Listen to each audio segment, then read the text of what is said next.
Bangla cycle নিয়ে আমি বেরিয়েছি চাকদা থেকে হবিবপুর যাওয়ার উদ্দেশ্যে। যাওয়ার পথে পড়লো আমাদের প্রাকৃতিক অপরূপ সৌন্দর্য আর তার সাথে খুব কষ্ট। এই উঁচু রাস্তা দিয়ে উঠতে না উঠতে অর্ধেক রাস্তায় আমার সাইকেলে চলে গেল পাম। তো এই মুহূর্তে আমি এখন আছি আনুলিয়া রোডে। আমার সাইকেলের অবস্থা খুবই খারাপ। তারপরে সাইকেল নিয়ে চালিয়ে কিছু দূর অতিক্রম করার পর দেখতে পেলাম সুন্দর অপরূপ চূর্ণী নদী, যার উপর থেকে আমি সাইকেল চালিয়ে চলে যাচ্ছিলাম। পুরো হাঁপিয়ে গেছি, সাইকেলে নেই পাম, প্যাডেল করতে খুব অসুবিধা হচ্ছে। কষ্টকে মুখ বুজে শুয়ে প্রাকৃতিক দৃশ্য দেখতে দেখতে ক্লান্ত শরীর নিয়ে আমি এগোতে থাকলাম হবিবপুরের দিকে। ক্লান্ত শরীর নিয়ে সাইকেলে প্যাডেল করতে করতে কত দূর পৌঁছে গেছি তা আমার জানা ছিল না। সাইকেল চালাতে চালাতে রাস্তা দিয়ে এক কাকার সাথে পরিচয় হতে তাকে জিজ্ঞাসা করলাম এখনো কতটা দূর বাকি আছে হবিবপুর পৌঁছাতে। কাকা আমাদের বললেন এখনো প্রায় 3 থেকে 4 কিলোমিটার বাকি রয়েছে। কাকার এই কথা শুনে আমার যেন সাইকেলের গতিবেগ আরো বেড়ে গেল। ওই যে বন্ধুরা দূর থেকে দেখা যাচ্ছে ইসকন টেম্পল। ব্যাস সাইকেল চালিয়ে পৌঁছে গেলাম হবিবপুর ইসকন টেম্পলে। Good morning everyone, welcome back to this another video. আজকের ভিডিওর মাধ্যমে আপনাদেরকে ইসকন মন্দিরে নিয়ে যাব। নানাটা সেই ইসকন মন্দির না যেটা মায়াপুরে অবস্থিত। আজকে আমি যেতে চলেছি হবিবপুর ইসকন মন্দির। সাইকেলে করে 16 কিলোমিটার অতিক্রম করে আমি আজকে পৌঁছাবো হবিবপুর ইসকন মন্দির। আর আজকে আমাদের টোটাল ডিস্টেন্স হচ্ছে 32 কিলোমিটার, যেটা আমি অতিক্রম করতে চলেছি সাইকেলে। তার সাথে থাকছে এই হবিবপুর ইসকন মন্দিরে আপনি কিভাবে যাবেন এবং কোথা থেকে ট্রেন ধরবেন, সমস্ত তথ্য কিন্তু এই ভিডিওর মাধ্যমে আপনারা পেয়ে যাবেন। চলুন বেশি কথা বলবো না, ডিরেক্ট বাইরে বেরিয়ে যাবতীয় কথা আপনাদের সাথে হচ্ছে। বাড়ি থেকে সাইকেল নিয়ে বেরাতে না বেরাতেই অমনি দেখি সাইকেলে হাওয়া খুবই কম। ঘর থেকে চায়না পাম্পারটা বার করে সাইকেলে ধপা ধপ সাইকেলে পাম্প দেওয়া শুরু করলাম। সাইকেল পুরো চাকাচাক রেডি, চলুন এবার বেরোনো যাক। সাইকেল নিয়ে বাইরে বেরিয়ে চারিদিকের ওয়েদার দেখে তো আমার মন একেবারে ফুরফুরে হয়ে গেল। ঘড়ি কাটায় প্রায় 10:30টার উপরে বাজে, আর আমি এখন বেরিয়ে পড়েছি Chakdah to Kalyani high road ধরে, বাইপাস রোডটা ধরে যাচ্ছি। এটা পুরো ডিরেক্ট NS34 এর কানেক্ট করে। এখন তো NS34 নেই, NS12 হয়ে গেছে ওটা। আর আজকে আমার যাত্রাপথের সঙ্গী হচ্ছে আমার এই সাইকেল। দেখা যাক সাইকেল নিয়ে কত দূর যেতে পারি।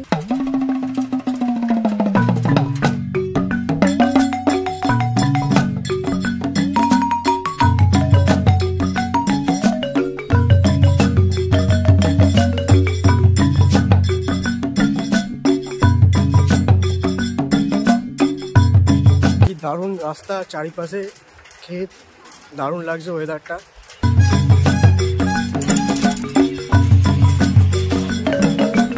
তো আমি এখন যে ব্রিজটা ক্রস করছি, এই ব্রিজটার নাম হচ্ছে হেরের খাল। থেকে হেরের খাল বলা হয়। আর এটা আগে কন্ডিশন খুবই খারাপ ছিল, এখন বর্তমানে পুরো রেনোভেট করে নতুনের মতো হয়ে গেছে। আর ওইদিকে হচ্ছে গঙ্গা সাইড, এই রাস্তা ধরে সোজা যাচ্ছে। রাস্তা দিয়ে যেতে যেতে মনে পড়ে গেল সেই শৈশবের কথা, কিভাবে সাইকেল নিয়ে যেতাম। চারিদিক সবুজ আর সবুজ, দারুণ একটা ওয়েদার আর দারুণ লাগছে চারিদিকটা। আর এই যাত্রাপথটা আরও অ্যাডভেঞ্চারাস করার জন্য কিন্তু সাইকেল নিয়ে বেরিয়েছি আর এই বাইপাস রোড ধরে যাচ্ছি। এটির কি অপরূপ দৃশ্য, চারিদিকে দৃশ্য দেখে আমি তো মন্ত্রমুগ্ধ হয়ে গেল। এই রাস্তাটাই কিন্তু ডিরেক্ট রানাঘাট যাওয়ার রাস্তা। এটা বাইপাস রাস্তা, রানাঘাট পায়রাডাঙ্গা ক্রস করেই যেতে হবে আমাদেরকে। এই বাইপাস রোড ছাড়াও কিন্তু হাই রোড দিয়ে যাওয়া যেত, কিন্তু যাত্রাটা আরও অ্যাডভেঞ্চারাস করার জন্য এই বাইপাস রোড ধরেই আমি যাচ্ছি। চারিদিকে সুন্দর ক্ষেত, জমি, একদম প্রকৃতির মাঝখান দিয়ে সাইকেল নিয়ে একদম ব্রুবু করে যাচ্ছি। এই বাইপাসের রোডের কন্ডিশন কিন্তু কিছু বছর আগে এতটাও ভালো ছিল না, বর্তমানে খুব সুন্দর করে দিয়েছে রাস্তাটা। একদম প্লেন ঝকঝকে রাস্তা, গাড়ি, 4 চাকা যা নিয়ে আসবেন না কেন সুন্দরভাবে এগিয়ে যেতে পারবেন আপনার যাত্রাপথে। আর এদিকে চারিপাশে সুন্দর আম বাগান রয়েছে, মানে আম বাগান, কলা বাগান, চারিদিকে সুন্দর একটা প্রকৃতি, দারুণ লাগছে। ওয়েদারটাও সেরকম খুবই ভালো, মানে খুব একটা রোদের তাপও নেই। আর গরমকাল তো পড়ে গেছে প্রায়, তাই জন্য একটু গরম গরম ভাব লাগছে, ঠান্ডা গরম ভাবটা কিন্তু রয়ে গেছে। আর 2 দিন ধরে খুবই অসুস্থ আমি, আমার গলার আওয়াজ শুনে বুঝতেই পারছেন, মানে গলা বসে গেছে, ঠান্ডা গরম লেগে অবস্থা খুবই খারাপ। যারা আপনারা আসতে চাইছেন ট্রেনে, বাসে, তাদের জন্য কিভাবে আসবেন সমস্ত তথ্য এই ভিডিওতে তুলে ধরবো। চলুন একবারে ওখানে গিয়ে কথা হচ্ছে। আর এখন আমি ক্রস করছি মুকুন্দনগর রোড। এই যে ডান দিকে চলে গেল পায়রাডাঙ্গা উকিলনাড়া, বাঁ দিকে চলে গেল হচ্ছে মুকুন্দনগর ঘাট। আমরা হচ্ছে ডান দিকে যাব। এই মুকুন্দনগর ঘাটটা কিন্তু বেশ সুন্দর জায়গা, আর কোনো একদিন ওই ঘাটটা নিয়ে ভিডিও হবে। আপাতত আজকে হবিপুর ইস্কন মন্দিরটা ক্রস করে আসি, দেন নেক্সট পরবর্তী ভিডিওতে মুকুন্দনগর ঘাটের একটা সুন্দর ভিডিও আর তথ্য আপনাদের সাথে শেয়ার করব। কি চমৎকার, কি দারুণ একটা রাস্তা, পরিষ্কার একদম ঝকঝকে তকতকে রাস্তা। আর এই রাস্তাটা এটা হচ্ছে গান্ধী মোড়, মানে পায়রাডাঙ্গা গান্ধী মোড়ে আমরা পৌঁছে গেছি। চাকদা থেকে পায়রাডাঙ্গা পৌঁছে গেছি। এখন পায়রাডাঙ্গা ক্রস করতে হবে, রানাঘাট ক্রস করতে হবে, তারপরে কিন্তু আমরা হবিপুরে গিয়ে পৌঁছাবো। বেশ অনেকটাই দূর এখান থেকে, সাইকেল নিয়ে যাচ্ছি, একটু কষ্ট হচ্ছে রোদের মধ্যে, কিন্তু কোনো ব্যাপার না, চলে যাবো, অসুবিধা হবে না। আর গ্রাম্য পরিবেশে সাইকেল নিয়ে ঘোরার মজাটাই আলাদা।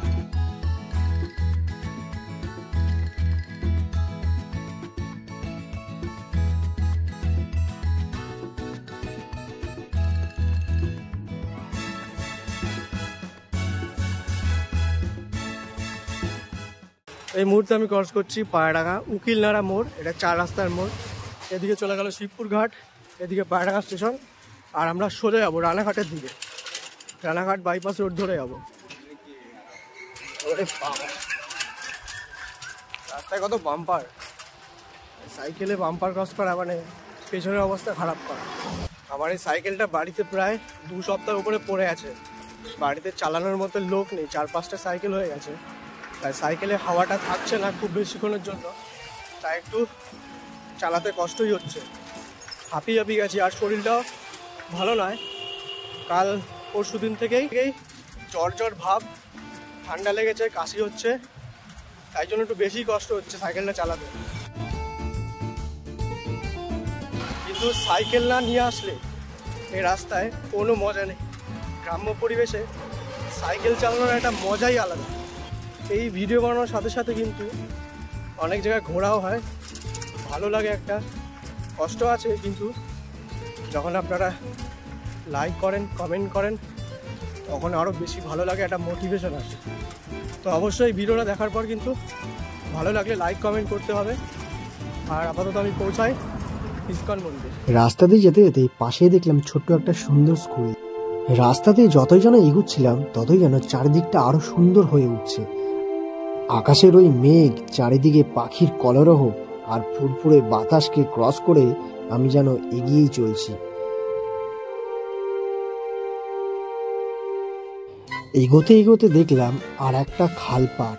সেই খাল পাড়ের পাশে চারিদিকে বাঁশবাগান, কাঁঠাল গাছ, চারিদিকে যেন একদম সবুজে ভরে গেছে। চাকদা থেকে পায়রাডাঙ্গা অতিক্রম করতে করতে আমি সাইকেল নিয়ে চালাতে চালাতে প্রায় ক্লান্ত হয়ে পড়েছি।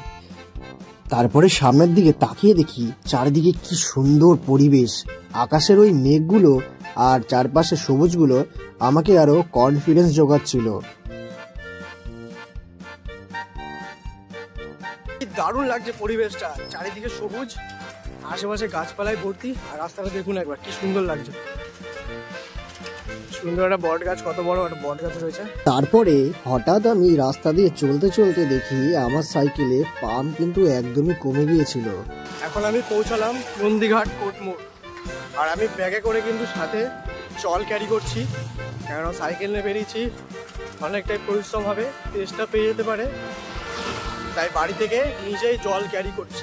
সামনের এই দৃশ্য দেখে মনে হচ্ছিল আমি কোনো বাঁকুড়ার কোনো গ্রামে ঘোরাফেরা করছি। আপনারা কমেন্ট করে জানান কেমন লাগছে, আমার তো বেশ লাগছে।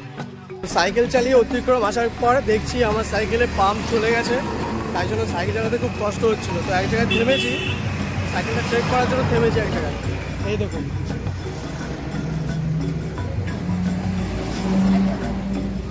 আর এই জন্যই চালাতে খুব কষ্ট হচ্ছিল সাইকেলটা। এখন পাম্প দিতে হবে সাইকেলে। তো এই মুহূর্তে আমি এখন আছি আনুলিয়া রোডে, আর আমার সাইকেলের অবস্থা খুবই খারাপ, যার জন্য চালাতে পারছি না, অসুবিধা হচ্ছে। তাই জন্য সাইকেলটা থামিয়ে পাশে একটা দোকানে থেমেছি সাইকেলটা চেক করার জন্য। আর এখনও প্রায় 12 থেকে 13 কিলোমিটার অতিক্রম করতে হবে। এখান থেকে 12 থেকে 13 কিলোমিটার হবিপুর পৌঁছাতে লাগবে। দেখা যাক, সাইকেলটা ঠিক করি, তারপরে দেখা হচ্ছে। তো এই মুহূর্তে এই চায়ের দোকানে এই দাদার সাথে পরিচয় হলো। দাদার একটা ব্যবসা আছে। কী ব্যবসা আছে দাদা আপনার? সেন্টারিং এর বিল্ডিং এর ডিজাইন ফিজাইনগুলো আপনি করেন নাকি? বিল্ডিং টোটাল কন্ট্যাক্ট নিয়ে মানে এই দাদা কিন্তু বিল্ডিংয়ের সমস্ত ডিজাইন করে, খুব সুন্দর ডিজাইন করে। তোমরা চাইলে দাদার সাথে কন্ট্যাক্ট করতে পারো, আমি স্ক্রিনে নাম্বার দিয়ে দিচ্ছি দাদা, ঠিক আছে? তো বেরিয়ে পড়লাম, সাইকেলে তো পাম্প দিতে পারলাম না কারণ দোকান ছিল না আশেপাশে। এখন এইভাবেই যাব, দেখা যাক কত দূর যেতে পারি। তো পৌঁছে গেলাম রানাঘাট, আর সামনেই হাই রোড NH34, যেটা এখন চেঞ্জ হয়ে, যেটা এখন NH12 হয়ে গেছে, সেটা এখন ক্রস করবো, সামনেই রয়েছে। রাস্তা পুরো লম্বা জ্যাম। এই যে আমি এখন ক্রস করছি হাই রোড, আমরা চলে যাবো বাঁদিকে, এই বাঁদিকে রাস্তা ধরে চলে যাবো আমরা। রাস্তার কন্ডিশন খুবই খারাপ হয়ে গেল, আর কি ধুলো রাস্তায়।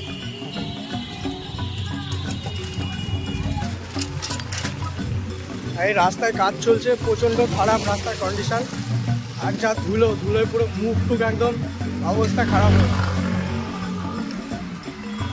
এই যেটা হাইওয়ে কাজ চলছে, উপরে ব্রিজ হবে, ফ্লাইওভার, কারণ একটা রাস্তা মানে ভালো বেশ বানাচ্ছে রাস্তাটা। কিন্তু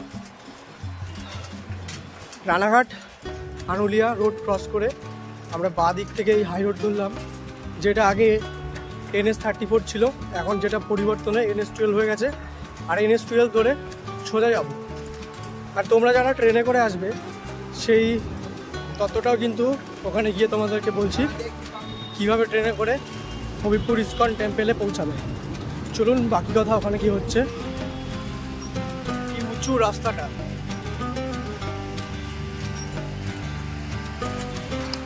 পুরো রাস্তায় কাজ চলছে। এখন একটা ব্রিজ ক্রস করছি, ব্রিজটার নাম জানা নেই আমার, আপনারা যদি কেউ জেনে থাকেন এটা কি ব্রিজ অবশ্যই কমেন্ট করে জানাবেন। পুরো রাস্তায় পুরো জ্যাম লেগে আছে, পুরো হাঁপিয়ে গেছে। সাইকেলে নেই পাম্প, প্যাডেল করতে খুব অসুবিধা হচ্ছে, আর তার মধ্যে রাস্তাটা খুব উঁচু ছিল, দম বেরিয়ে গেল একেবারে। আর ইতিমধ্যে আমি দেখছি আমার সাইকেলের বাঁ দিকে ব্রেকটা কাজ করছে না, মানে ধরতে চাইছে না ব্রেকটা। এটা চূর্ণী নদী ক্রস করছে এখন। কি ধুলো রাস্তায়, এত ধুলো, ভাগ্যিস টুপিটা পরে এসেছিলাম, নাহলে এই ধুলো চুলের অবস্থা প্রচণ্ড খারাপ হয়ে যেত। আর রাস্তাটা তো চেনাই যাচ্ছে না একদম, আগে যা ছিল সেই থেকে পুরো চেঞ্জ হয়ে গেছে, এত সুন্দর কাজ হচ্ছে। এই যে রাস্তায় পুরো ফুল দমে কাজ চলছে, আর ভাই বাপাসে ব্রেকটা ঠিক মতো হচ্ছে না। দেখুন আমি পুরোটা চেপে রেখেছি, তাও কিন্তু ব্রেক ধরছেই না। আর সামনে কি ধুলো, বাপরে বাপ, সামনে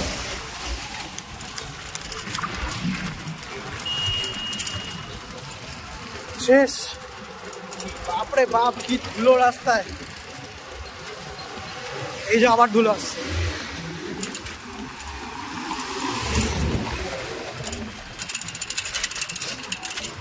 একে তো রাস্তা খারাপ, তার মধ্যে গাড়ির যা ধুলো, বাপরে বাপ, চোখ মুখ একদম খারাপ হয়ে গেল। এটা হচ্ছে আইসতলা মোড়, রানাঘাট এই মোড়টা হচ্ছে আইসতলা মোড়। এখন এই আইসতলা মোড় ক্রস করে সোজা যাচ্ছে, একদম সোজা স্ট্রেট রাস্তা। আমি এর আগে কখনো ইসকন টেম্পেলে যাইনি, মানে হবিবপুর ইসকন টেম্পেলে আমি কখনো যাইনি, এই প্রথমবারই যাচ্ছি। তার মধ্যে কি ধুলো লাগছে, বেশ অ্যাডভেঞ্চারাস, দারুণ লাগছে। কিন্তু ধুলোটা যদি না থাকতো আরও বেশি ভালো লাগতো। আবার একটা ঢালাই চড়তে হচ্ছে, ভীষণ কষ্ট হচ্ছে চালাতে। আর এখানে একটা স্কুল, সেন্ট মেরিজ স্কুল। এটা এখন এই সেন্ট মেরিজ স্কুল ক্রস করছি, প্রায় চলে এসেছি, এখনও 5 থেকে 6 কিলোমিটার বাকি। অবস্থা খারাপ গেল। এখন একটা গড়ান আসছে, এখানে রিল্যাক্স করবো। ও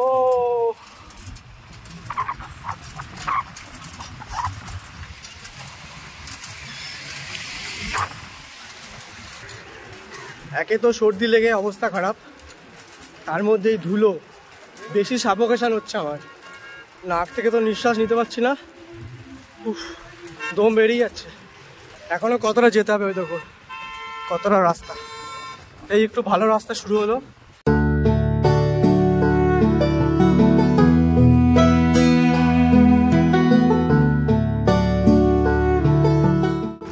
হবিবপুর ইসকন টেম্পলটা এখনো কত দূর?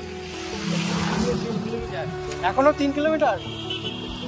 এই সোজাই পড়বে একদম সোজা। ঠিক আছে ঠিক আছে, সোজাই যাবো, এদিকে ওদিক যাবো। হ্যাঁ হ্যাঁ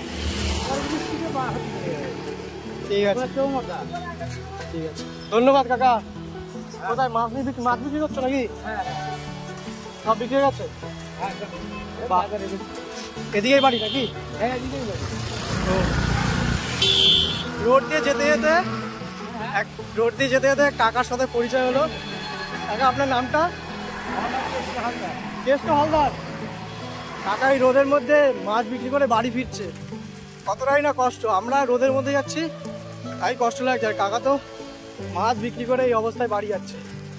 এই যে হবিবপুর লেখা এখানে দেখাচ্ছে, হবিবপুর শিলিগুড়ি। প্রায় চলে এসেছি, চলো একসাথেই যাই। কাকার সাথে গল্প করতে করতে আজকে হবিবপুর ইসকন টেম্পলে পৌঁছাবো। কাকার বাড়িও ওদিকে।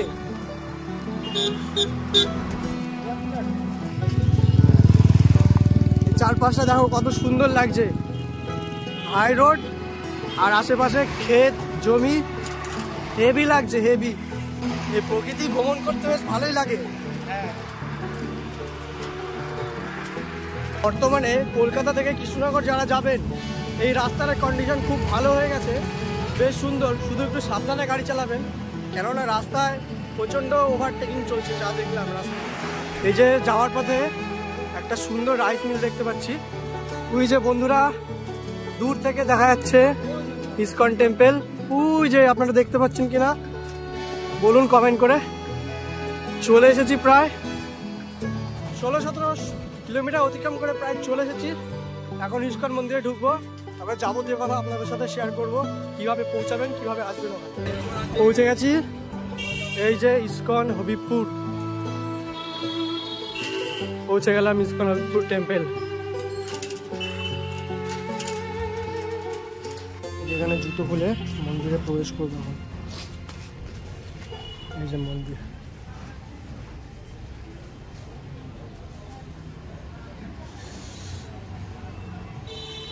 অবশেষে আমি পৌঁছে গেলাম হবিবপুর ইসকন মন্দিরের একদম সামনে।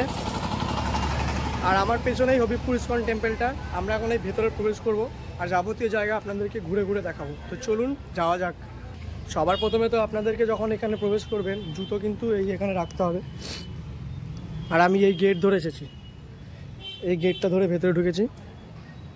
দুটো গেট রয়েছে টোটাল, এখানে একটা গেট আর ওদিকে একটা গেট। আর এখানে সুন্দর একটা স্টোর রয়েছে, এখানে যাবতীয় বই বা পোশাক আপনারা পেয়ে যাবেন। সুন্দর একটা স্টোর। মানে আপনাদের স্টোরে কি কি রয়েছে? আমাদের স্টোরে প্রভুপাদের বুকস, মেনলি প্রভুপাদের বুকস, আর প্যারাফিনিলে আছে বিভিন্ন ডিভোশনাল প্যারাফিনিল, মানে সমস্ত রকম ডিভোশনাল বই পাওয়া যায় এখানে, তাই তো?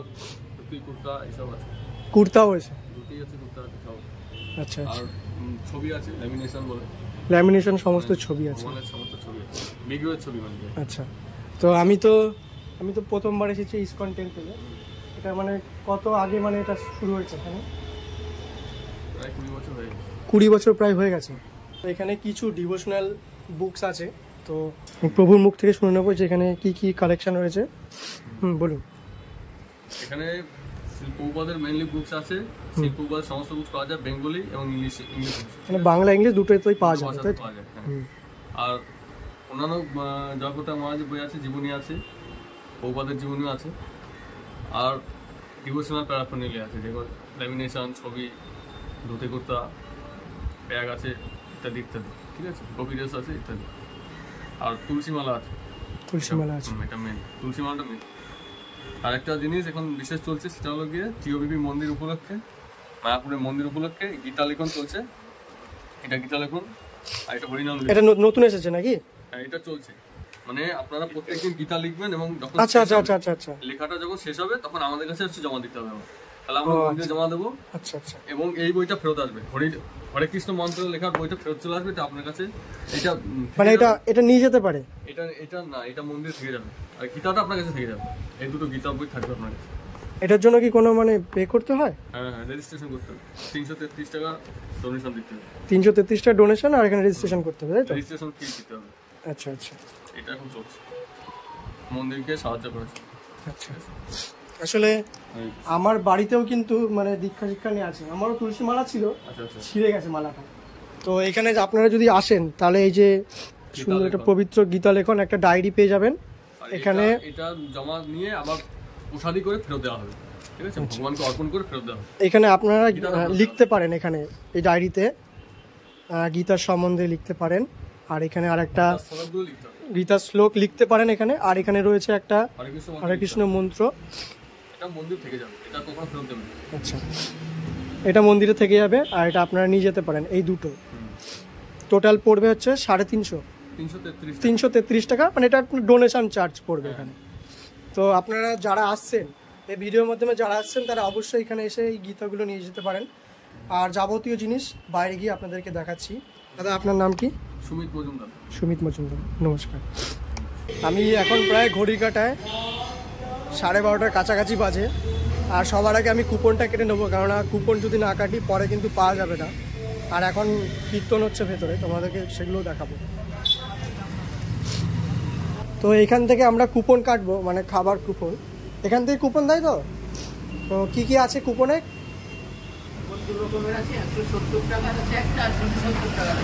170, শুধু 70। 170টা কি পাওয়া যাবে? মহাপ্রসাদ ওটা? আর 70 টাকার রাজভোগ মহাপ্রসাদ ওটা 12-13 রকমের আইটেম আছে, ওটাতে বড় থালিতে আচ্ছা সাজিয়ে দেওয়া হয়। তো আমি তো এসেছি একা, তো আমি ভাবছি 70 টাকার প্রসাদটাই নেব। আমাকে 70 টাকার প্রসাদটাই দিন আপনি। গেট থেকে ঢুকেই এই পাশেই কিন্তু কুপন কাটার ব্যবস্থা রয়েছে, মহাপ্রসাদ এখান থেকেই পাবেন আপনারা। আর এখানে অনেক মিষ্টান্ন রয়েছে বিভিন্ন, এগুলো একদম ন্যাচারাল, তাই তো? একদম। আচ্ছা, এখানেই তৈরি? তো আমার পেছনে যেই মিষ্টান্নগুলো আপনি দেখছেন সেগুলো কিন্তু এখানেই তৈরি, একদম ন্যাচারাল। আপনারা এসে টেস্ট করতে পারেন, খুব সুন্দর। ঘি রয়েছে, একদম ন্যাচারাল ঘি। এই যে পরপর ঘিগুলো পেয়ে যাবেন, সব এগুলো এখানেই তৈরি হয়। এই যে আমাদের কুপন চলে যাচ্ছে 70 টাকা। তো 70 টাকার কুপন কেটে নিয়েছি, 70 টাকার প্রসাদ গ্রহণ করব। আর তোমরা কোথায় 70 টাকার প্রসাদটা পাবে সেই জায়গাটা তোমাদের দেখাচ্ছি। আমার পাশে রয়েছে, এখানে রয়েছে রাজভোগ প্রসাদ কক্ষ। এখানে কিন্তু মেনলি রাজভোগটা দেওয়া হয়। আর 70 টাকার কুপনেরটা আমি যেহেতু 70 টাকা কেটেছি, সেটা কিন্তু একদম সামনেই দেওয়া হয়, সেই জায়গাটা আপনাদেরকে দেখাচ্ছি। খুব সুন্দর জায়গাটা, ডিভোশনাল প্লেস, এত সুন্দর, দারুণ লাগছে। কিন্তু চারিদিকে নাম কীর্তন হচ্ছে, বেশ ভালো, বেশ ভালো। এখন প্রায় 1টার কাছাকাছি বাজে, আর 1টার সময় কিন্তু এই ভোজন হবে, ভোজন পরিবেশন 1টার সময় হয়। এই যে এইখানে হচ্ছে 70 টাকার কুপনে ভোজন করা হয়। এখানে 70 টাকার কুপনটা তো এখানেই, খাওয়া দাওয়াটা এখানেই। 1টার সময় এখানে আপনারা ভোজন করতে পারেন। এই যে এখানে হাত ধোয়ার জায়গা রয়েছে, এই যে সুন্দর ঠান্ডা পরিবেশ। এই যে এখানে আপনারা ভোজন করতে পারেন। এই 70 টাকার কুপন যারা কাটবেন তারা এখানেই আসবেন। এই যে ভেতরে, এই ভেতরে খাবার পরিবেশন হবে। এখন প্রায় 12:30 কাছাকাছি বাজে, তো 1টা বাজবে, তারপরে কিন্তু আসবো। ততক্ষণে আপনাদেরকে সমস্ত জায়গাটা ঘুরে ঘুরে দেখাচ্ছি। এখানেই মহাপ্রসাদ, রান্না বান্না এখানে হয়, প্রসাদ এখানেই হয়।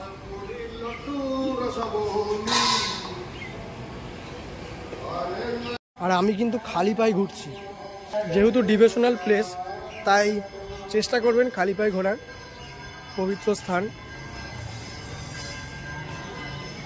গেট থেকে ঢুকেই কিন্তু আপনারা সবার প্রথমে দেখতে পারবেন এখানে একটা রথযাত্রার সময় এই রথটা বের হয়। এখন রথটার কন্ডিশনটা অতটাও কিন্তু ঠিক নেই, কিন্তু এই রথটা নিয়ে বের হয় রথযাত্রার সময়। ওই যে সামনে গেট, ওই গেট থেকে বেরিয়ে সামনে পেয়ে যাবেন এই ইসকন টেম্পলটা। আর আমরা এখন এদিকে যাব, এদিকে কিছু জায়গা রয়েছে, সেই জায়গাগুলো ঘুরবো এখন। এই যে কি সুন্দর পরিবেশটা, কিন্তু বেশ দারুণ লাগছে, অসাধারণ একটা পরিবেশ। আর আমি সামনে দেখতে পাচ্ছি একটা সুন্দর বড় বিল্ডিং, 4 তলা হবে আশা করছি, অনেক বড় বিল্ডিং এটা।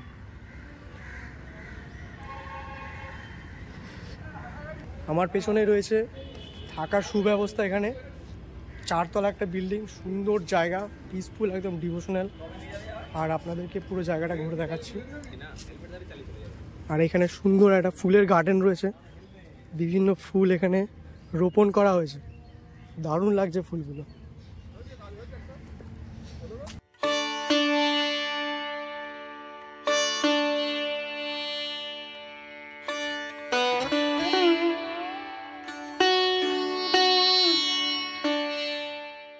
সুন্দর গার্ডেনটা, বেশ সুন্দর। এখানে গোলাপ ফুল আছে, ডালিয়া ফুল আছে, এই ফুলগুলোর নাম আমার জানা নেই, সুন্দর সুন্দর বেশ ফুল রয়েছে। আর এখানে দেখতে পাচ্ছি গোশালা, মেবি এখানে গোশালাটা রয়েছে। দেখি চলুন ভেতরে প্রবেশ করা যাক। গোশালার ভেতরে প্রবেশ করছি এখন। ভেতরে যাওয়া যাবে তো? তখন গোশালার ভেতরে প্রবেশ করেছি। আর গরু তো, হ্যাঁ গরু আছে ওই সাইডে।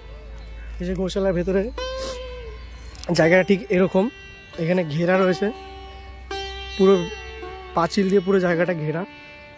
আর আমরা দেখতে পাচ্ছি গোশালাটা ওই সাইডে, আমি গেট থেকে প্রবেশ করেছি। আর এই যে বিল্ডিংটা, এখানে কিন্তু থাকার ব্যবস্থা রয়েছে, থাকা, খাওয়া দাওয়া, প্রসাদ গ্রহণ করতে পারবেন। বেশ সুন্দর ডিভোশনাল প্লেস, দারুণ। এইসব জায়গায় এসে ভ্রমণ করে যান একবার, মন পবিত্র হয়ে যাবে।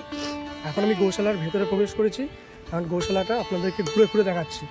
এই দেখুন, এখানে তো কোনো কাজ চলছে। এই যে গোশালা, এখানে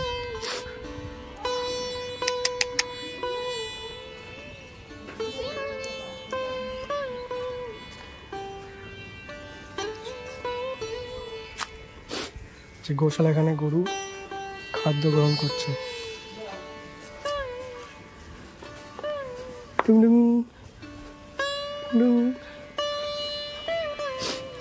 একটা সাদা গরু,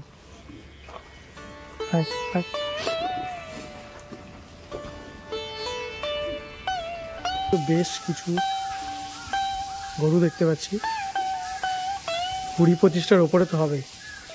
এই গোশালার ভেতরে সব বড় বড় কত গরু রয়েছে, কাজ চলছে ভেতরে। কতগুলো হবে গরু? 20-25টা হবে।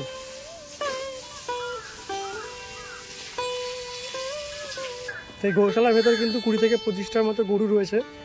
আর এই গরুর দুধ দিয়ে কিন্তু এখানে কিন্তু খাঁটি ঘি তৈরি করা হয়। এখানে একদম হাতে তৈরি, একদম পুরো খাঁটি জিনিস এখানে পাবেন, মিষ্টি থেকে শুরু করে সমস্ত কিছু এখানে খাঁটি তৈরি হয়। আর এখন এই মুহূর্তে গৌশালা থেকে বেরালাম, এদিকে রয়েছে সুন্দর একটা প্লেস, ওই যে মন্দিরের চূড়ো, এদিকে এখন যাচ্ছি। পার্কিংয়ের ব্যবস্থা রয়েছে। এই যে এখানে সুন্দর একটা স্টেজ দেখতে পাচ্ছি, মঞ্চ, এখানে হয়তো নাম কীর্তন করা হয় এখানে স্টেজে, যখন অকেশনগুলো আসে, জন্মাষ্টমী, যখন অকেশনগুলো আসে তখন এখানেই নাম কীর্তন করা হয়। বড় একটা স্টেজ, দারুণ, আর বেশ ছাওয়া রয়েছে। আর এই আশেপাশে কিন্তু ক্ষেত রয়েছে, অনেক ক্ষেত। এখানে চাষ করা হয় নাকি? এখানে সব চাষ হয়। সুন্দর একটা ক্ষেত, চলুন ওই ক্ষেতের ভেতরে আমরা এখন যাব। এখানে কি রান্না হচ্ছে? মহাপ্রসাদ তো এখানে রান্না। ওই দেখুন মন্দিরের চূড়ো, ইসকন, এই যে ইস্কন মন্দিরের পেছনে, আমি পেছনের দিকে আছি, মহাপ্রসাদটা কিন্তু এইখানে রান্না করা হয়। এইখানে চলুন সবার আগে আপনাদেরকে এই ক্ষেতটা ঘুরে আসা যাক। ক্ষেতের মধ্যে কি কি চাষ হয়, একদম খাঁটি এবং তাজা সেই জিনিসটা, সেই জায়গাটা আপনাদেরকে ঘুরে ঘুরে দেখাচ্ছি। চলুন। এই দেখুন এখানে একটা সুন্দর পুকুর রয়েছে, ছোট্ট একটা পুকুর।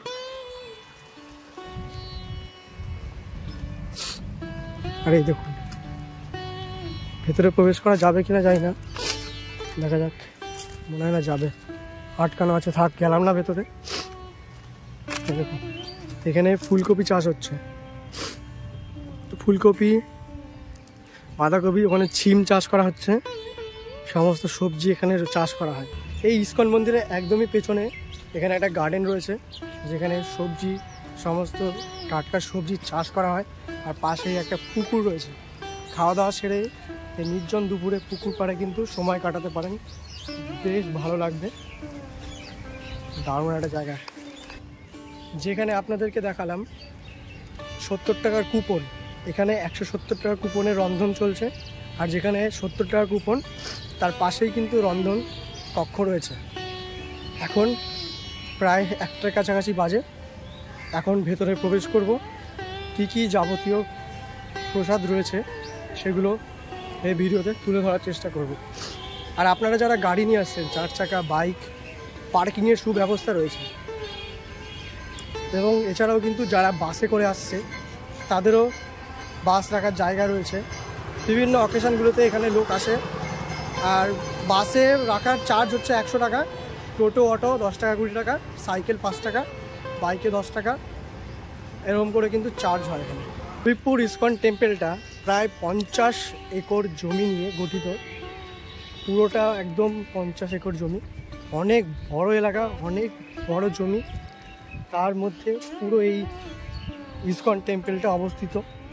এখানে ফুল চাষ থেকে শুরু করে সবজি চাষ, যা এখানে চাষ হয় সেগুলো দিয়ে কিন্তু মহাপ্রভুর প্রসাদ বানানো হয়, এই টাটকা সবজিগুলো দিয়ে। আর এখন যাচ্ছি হচ্ছে যে গেস্ট হাউসটা আপনাদেরকে দেখালাম, 4 তলা 3 তলার মতো, সেখানে যাব। আপনারা যদি বাইরে থেকে আসেন, 1 দিন 2 দিন স্টে করতে চাইছেন, কত কি ভাড়া বৃত্তান্ত এই ভিডিওতে আপনাদেরকে জানাচ্ছি। এই যে সুন্দর বড় একটা গেস্ট হাউস, এই গেস্ট হাউসের ভেতরে এখন আমরা প্রবেশ করব। দারুণ বড় কিন্তু, 4 তলা, একদম বেশ সুন্দর। চলুন দেখি অফিসটা কোন সাইডে আছে। এই যে এখন গেস্ট হাউসে অফিসের ভেতরে প্রবেশ করব। তো এখন আমি বসে আছি এই গেস্ট হাউসে, একটা ব্যালকনিতে বসে আছি। এখন আমি আপনাদেরকে বলবো যে গেস্ট হাউসের রেন্ট কত। আপনারা যদি বাইরে থেকে এসে এখানে থাকতে চান, কত কি রেন্ট পড়বে, থাকা খাওয়া।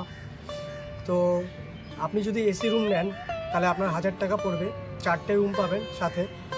আর যদি নন এসি রুম নেন তাহলে আপনার ওই 800 টাকার মধ্যে আপনার হয়ে যাবে। আর স্টার্টিং রুম হচ্ছে এখানে 500 টাকা থেকে শুরু। এখানে রুমগুলো বেশ পরিষ্কার, সুন্দর একটা অ্যাম্বিয়েন্স, সুন্দর পরিবেশ, শান্ত পরিবেশ, চারিদিকে পাখির কলরব, সুন্দর সামনে গার্ডেন দেখতে পারবেন, সব কিছু সতেজ জিনিস এখানেই পাবেন। আর এছাড়া আপনি যদি, আমি একটা নাম্বার শেয়ার করে দেবো, সেই নাম্বারে আপনি বুক করতে পারেন কন্ট্যাক্ট করে, কল করে। আর এছাড়াও কিন্তু আপনি অনলাইনেও বুক করতে পারেন, অনলাইনে পেমেন্ট করতে পারেন। আপনাকে এই নাম্বারে যোগাযোগ করতে হবে। এই নাম্বারটিকে আপনি ফোন করবেন, ওনারা হোয়াটসঅ্যাপের মাধ্যমে আপনাকে কিউআর শেয়ার করে দেবে, সেখানে আপনি অনলাইনে পেমেন্ট করতে পারবেন। তো এই হলো গেস্ট হাউসের রেন্ট। এখানে থাকা খাওয়ার সুন্দর ব্যবস্থা রয়েছে। আর মহাপ্রভুর প্রসাদ পাওয়া যাবে এখানে। সুন্দর পরিবেশ, মানে আমি এসেছি একা একা, দারুণ লাগছে। তো এই হয়ে গেল গেস্ট হাউসের রেন্ট সম্পর্কে তথ্য। এখন আমরা মন্দিরের ভেতরে প্রবেশ করব। চলুন, সুন্দর কীর্তন হচ্ছে এখন, সেটা এনজয় করবো এখন। চলুন।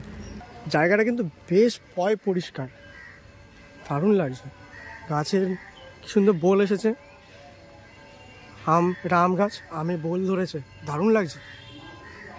মন্দিরে প্রবেশ করতে হলে সবার আগে আপনাকে এখানে জুতো রেখে যেতে হবে। আমি কোনায় রেখে দেবো জুতোটা। চলুন এই যে সামনে মন্দির, এই মন্দিরের ভেতরে প্রবেশ করি। এখন নাম কীর্তন হচ্ছে।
সবাই নিয়েছেন, ফল নিয়েছেন সবাই? হরে কৃষ্ণ। ভক্তি বেদান্ত স্বামীতে নামিনে নমস্তে। মন্দিরের ভেতরে একজন প্রভুর সাথে পরিচয় হলো, উনি বলবেন যে কখন কি আরতি হয় সেই সম্পর্কে। হরে কৃষ্ণ। হরে কৃষ্ণ। সকাল 4:30 থেকে একদম কারেক্ট সময় মঙ্গল আরতি হয়, তারপর 7:30টায় দর্শন আরতি হয়, আর তারপরে বন্ধ হয়ে যায় 7:30টার পরে।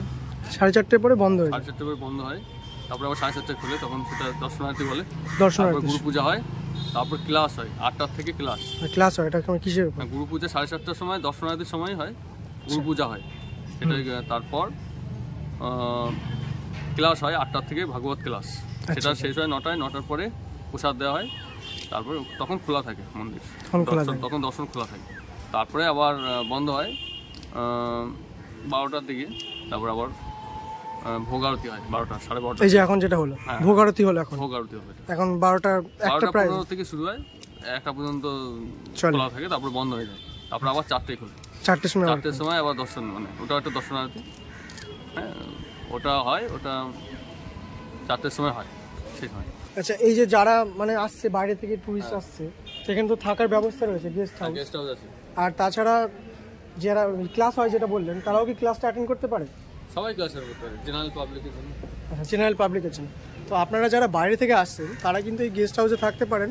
আর তাছাড়াও কিন্তু এখানে ক্লাস হয় সন্ধ্যাবেলায়, আপনারা ওই ক্লাসটা অ্যাটেন্ড করতে পারেন, ভগবত গীতার উপরে ক্লাস হয়। তো এখন 1টা প্রায় বেজে গেছে, এখন প্রভুকে ছেড়ে দেবো, মানে সবারই এখন প্রসাদ গ্রহণ করার সময়। দেখা হচ্ছে প্রসাদ গ্রহণ করার সময়।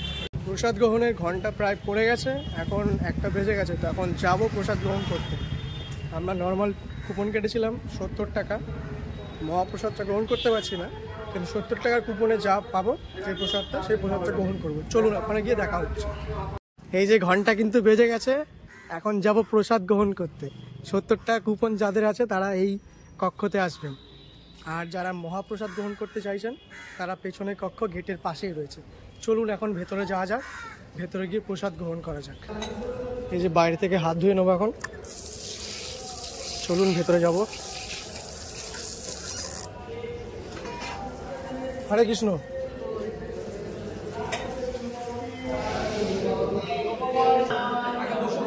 এই যে কুপনটা এখানে জমা দিতে হবে।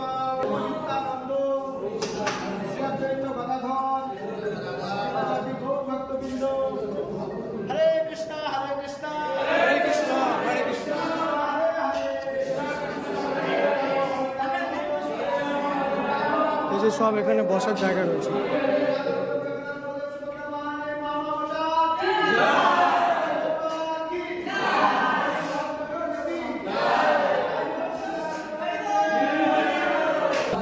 বসে পড়লাম প্রসাদ গ্রহণ করার জন্য। যে পাতা চলে এসেছে,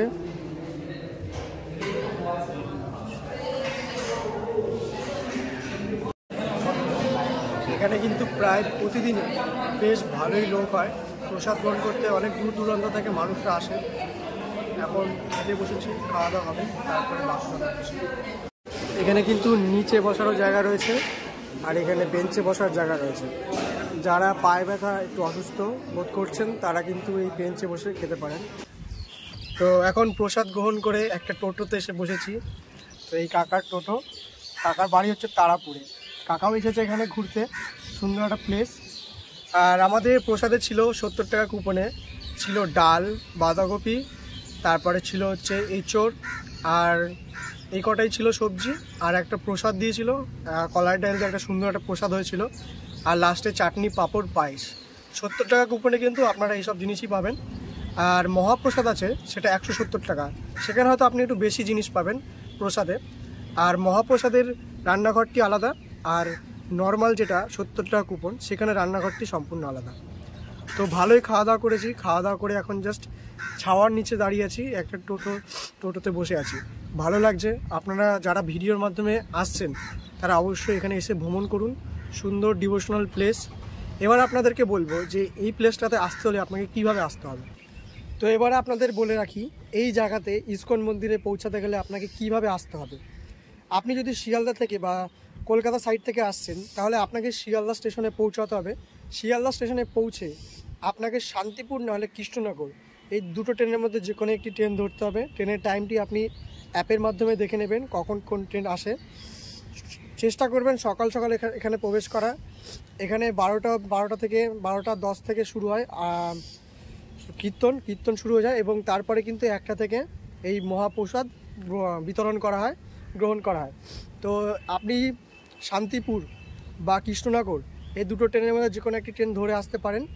এসে যখন রানাঘাট স্টেশনে ঢুকবে, রানাঘাটের পরে কালীনারায়ণপুর, তারপরে হবিবপুর, এই 3টে স্টেশন মনে রাখুন। যখনই আপনি রানাঘাট ক্রস করবেন তারপরে একটা স্টেশন, তারপরে কিন্তু হবিবপুর স্টেশন। তা আপনাকে সেইভাবে আসতে হবে। কৃষ্ণনগর ধরুন বা শান্তিপুর ধরুন, আমি বলবো শান্তিপুরটা ধরে আসুন, কারণ ফাঁকা থাকে, আর কৃষ্ণনগরে ভিড় হয় বেশ। তাই সকাল সকাল চলে আসুন আর এখানে এসে ভ্রমণ করে যান। ইসকন মন্দির সুন্দর একটা জায়গা, গ্রাম্য পরিবেশের মধ্যে খোলামেলা একটা জায়গা, চারিদিকে পাখির কলরব, সুন্দর হাওয়া দিচ্ছে, ছাওয়া রয়েছে। গরমকালে সুন্দর একটা ডেস্টিনেশন হতে চলেছে আপনাদের জন্য। ফ্যামিলি, পরিবার বা আপনার গাড়ি নিয়ে আসছেন, গাড়ি রাখার সুব্যবস্থা রয়েছে, পার্কিংয়ের ব্যবস্থা রয়েছে এই জায়গাটায়। সুন্দর প্লেস, আপনারা এসে ভ্রমণ করুন। ভুল করে আমি ব্যাগটি ভেতরে ফেলে চলে এসেছিলাম, মনেই নেই, খেতে বসেছি, ব্যাগটা রেখে চলে এসেছি। ব্যাগটা ভেতরে গিয়ে দেখি ওই জায়গাতেই পড়ে আছে, মানে কোনো রকম কেউ হাতও দেয়নি। যাক, ব্যাগে কিছু জিনিস ছিল, এখন ব্যাগ নিয়ে হয়ে গেছে, এখন বাড়ির দিকে পৌঁছাবো।